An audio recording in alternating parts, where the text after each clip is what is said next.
阿鳳姐，你咩原因嚟上水睇使用周麟頻譜咧？腰椎盤突出，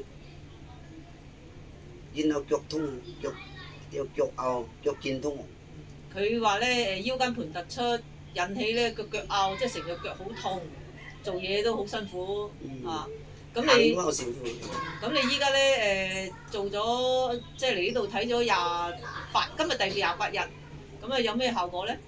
而家都唔痛咯，雙腰都唔痛咯。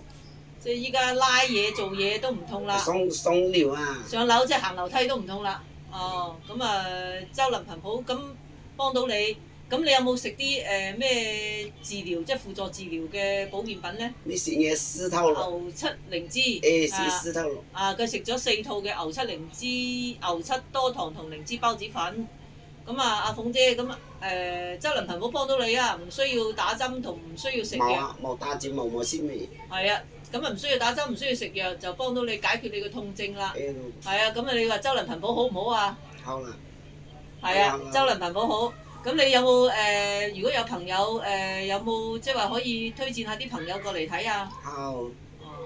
咁啊對你幫助，周麟頻譜對你幫助咁大啦，即係唔需要食藥，唔需要打針，咁啊解決咗你10年嘅嗰個腰間盤突出嘅痛楚。係啊，現時咧腳肩痛。